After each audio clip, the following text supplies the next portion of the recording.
Häzirki ady Balkanabad. Emma hakykady Nebitdag bolan Balkan welaýatynyň baş şäherinden gelen habarda halk arasynda Nazar Çüýrük diýilip bilinýän Nazar Rejepoň gyzlary Nebitdagda Kämil adyny äpet market toplumyny açypdyrlar.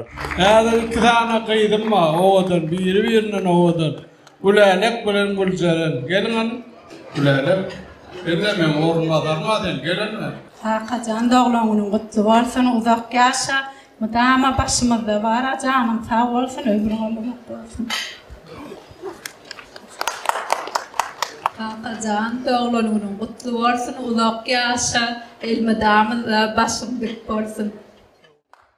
Indi hem bolsa bu market Nebitdagyň 5-nji mikroraýon bazarynyň ýapylmagyny howp salýar diýip köp sanda adam habar berýär. Market toplumyny Nazar Çüýrüň haýsy gyzynyň açandygy häzirlikçe anyk däl. Anyk bolan zat bolsa, şol täze açylan market toplumynyň eldegirilmesizligi şäher halkyna häzirden ma'lum. Şol marketiň köşesinde ne polisiýa, ne ýol gödäwçilik, ne gaz edaranyň işgäri, ne de sanstansiýadan adam geçip bilýär. Yerli halkyň öz başda edinen maglumaty boýunça şäheriň 5-nji mikroraýon bazaryny Kämil marketiň gazanjy artmasy üçin ýapmakçy bolunýandyklary barada plan ýöredilýändigi ma'lum bolupdyr. Seredilende 5-nji bazar we Kämil market bir hatarda ýerleşýär. Bu bolsa Kämil marketiň gazanjynyň ülüşmegine sebäp bolýar. Ýene de yerli halkyň habar bermegine görä, ýegenler taýpasy Nebitdagyň halkynyň taryna häzirden kakyp başlapdyr.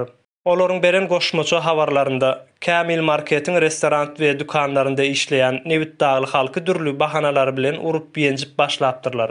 Hatta işlerinden biri 18 derejedäki et saklanylýan tamda gabalgy tutulandygyny aýdýar. Ýene bir kişiniň ruhsatsız kofiýe içendigi öňe sürülip ýenjilipdir.